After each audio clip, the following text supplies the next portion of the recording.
आप इन विधानसभा चुनाव में भारतीय जनता पार्टी से भाग्य आजमाने की सोच रहे हैं।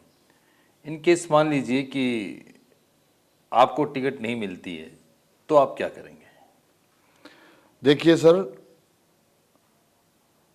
हमारी पार्टी के अंदर जो इस नर्सरी के अंदर जो पौधे तैयार होते हैं ना, उसमें बहुत अच्छी प्रकार की खाद दी जाती है, संस्कारों की खाद दी जाती है, अनुशासन की खाद दी जाती है, विचारधारा की खाद दी जाती है।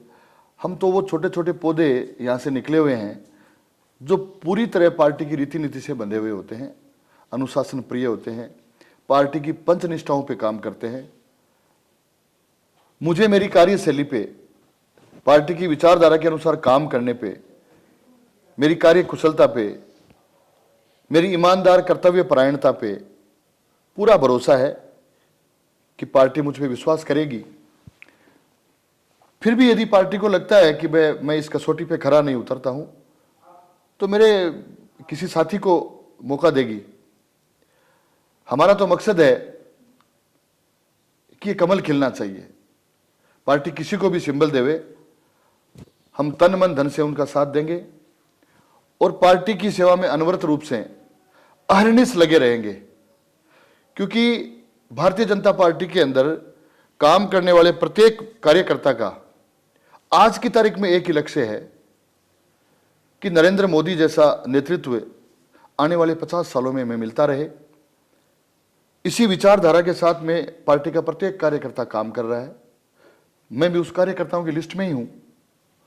यह नहीं हो कि कभी मौका मिला तो पार्टी के साथ रहा, मौका नहीं मिला तो बागी बन गया, जब काम नहीं चला तो वापस आ गया।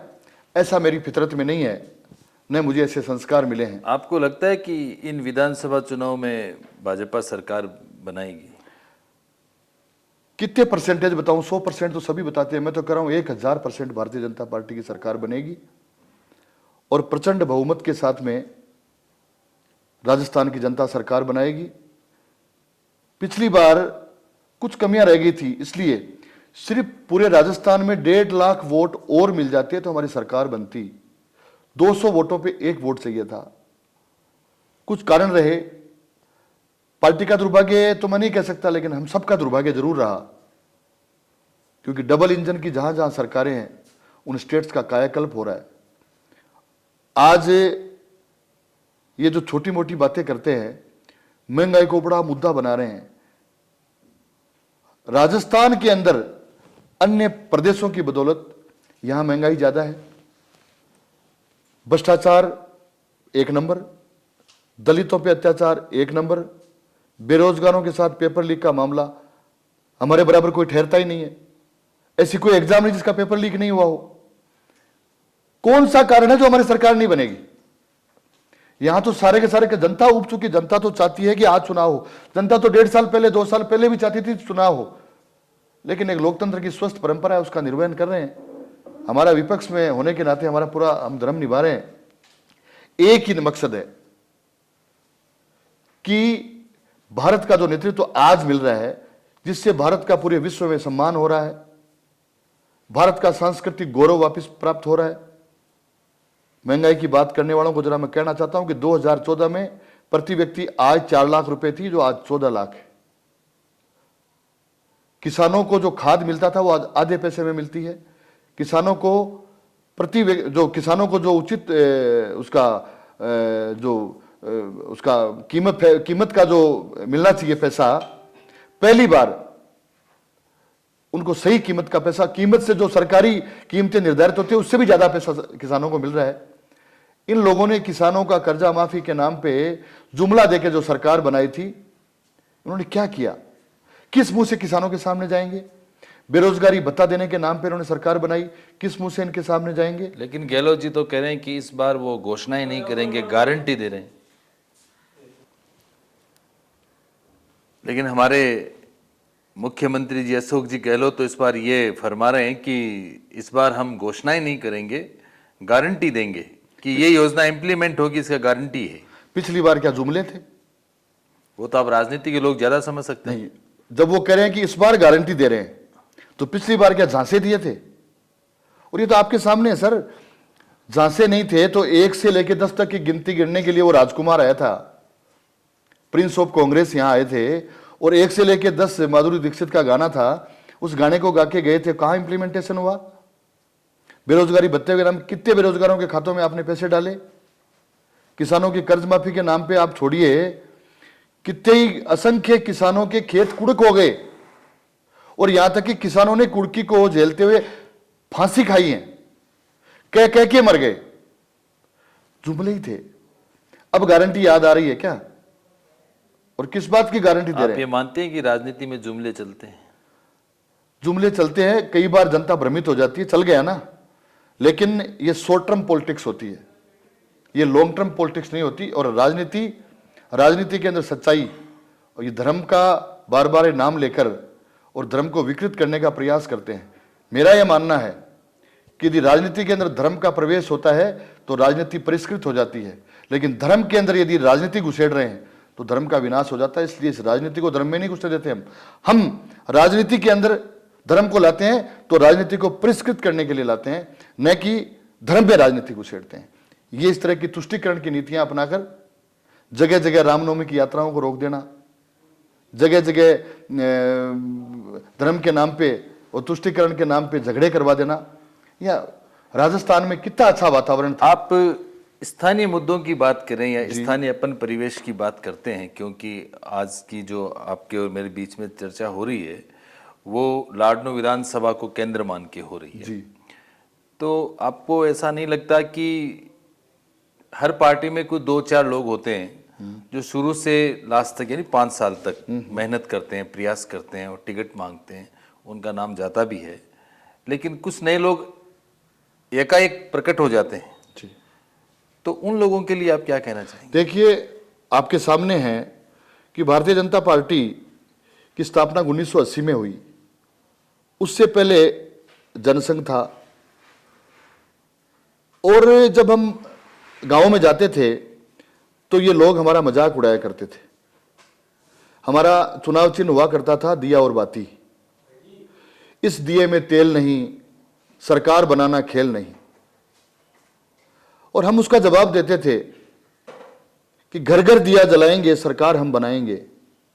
मतलब हमें परिहास का पात्र समझा जाता था, और हमारे पास नेता नहीं थे, चुनाव लड़ने के लिए बंदे नहीं थे।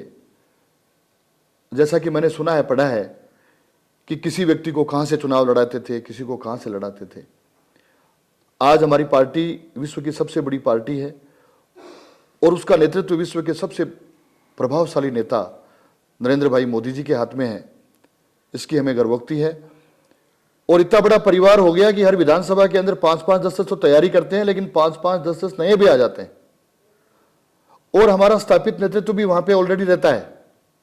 मेरा यह मानना है कि पार्टी को मजबूती देने के लिए नवोदित नेतृत्व को स्थापित नेतृत्व का मान सम्मान भी रखना चाहिए। और जो नवागंतुक आते हैं उनसे मेरी अपील है कि वो किसी न किसी पार्टी की विचारधारा से या किसी रीति नीति से प्रभावित होकर अपने आप को जनता के बीच में पेश करते हैं। पार्टी उन पे भी विचार करती है।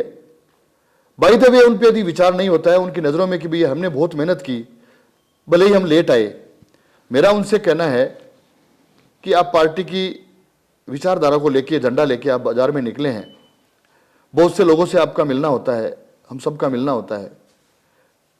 फिर भी पार्टी हमें यदि मौका नहीं देती है तो पार्टी हर बंदे पे विचार करती है, और उनको संयम के साथ में पार्टी की रीति नीति को आगे बढ़ाने में अनवरत रूप से भविष्य में लगे रहना चाहिए। ये नहीं है कि भाई अभी मौका था, चुनाव तक आए और 3 महीने हमने भागदौड़ की, उछल कूद की और फिर भाग के चले गए, अपने काम धंधे में लगे।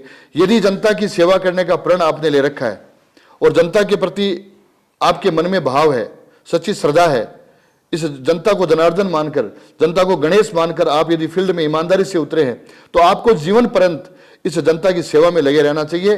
पार्टी कभी न कभी आपको, यह जरूरी नहीं है कि आप कुर्सी पे बैठ के एमएलए बन के, एमपी बन के या कोई मंत्री बन के जनता की सेवा करें।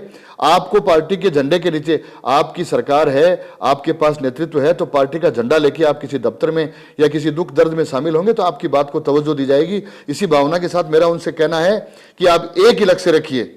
हमारा एक नेता है जो देश की बागडोर संभाल रहा है, जिसको पूरा विश्व बड़ी बड़ी आशा भरी निगाहों से देखता है। मैं एक शेर के साथ में अपनी वाणी को विराम दूंगा कि लाए हैं तूफान से कश्ती निकालकर, लाए हैं तूफान से कश्ती निकालकर, उस शेर को रखना मेरे यारों संभाल कर, उस शेर को रखना मेरे यारों संभाल कर। आपने मुझे बुलाया, मेरे साथ वाद संवाद किया, आपके सवालों के जवाब देने का मैंने भरसक रूप से प्रयास किया है। मैंने मेरी पार्टी की रीति नीति के आधार पर, मेरी खुद की विचारधारा के आधार पर अपने आप को आप सबके सामने प्रस्तुत किया है। फिर भी यदि मेरी वाणी से, मेरी कथनी से किसी का मन आहत हुआ हो तो मैं क्षमा प्रार्थी हूं। कोई भी व्यक्ति मेरे कहे विचारों को अपने दिल पे ना लेकर मुझ पे यूं ही आशीर्वाद बना के रखें। इसी के साथ जय हिंद, जय भारत, जय भाजपा। धुलिया जी, आज आप हमारे स्टूडियो में पधारे और आप जिस विचारधारा से आते हैं, जिस कोशिश के साथ आप इस विधानसभा में प्रयास कर रहे हैं कि यहाँ के लोगों की बात को मैं विधानसभा तक उठाऊं, वहाँ तक पहुँचाऊं, तो हमारी शुभकामनाएं हैं कि आप इस क्षेत्र में आगे बढ़ें, जनता का आपको प्यार मिले। आप पधारे, इसके लिए बहुत बहुत धन्यवाद, शुक्रिया। बहुत बहुत धन्यवाद शंकर जी, नमस्कार। आपने मेरा मान सम्मान बढ़ाया, मेरे विचारों को जनता तक पहुंचाने का एक आपने सफल प्रयास किया, इसके लिए मैं आपका बहुत बहुत आभारी हूं। धन्यवाद। जय हिंद, जय भारत।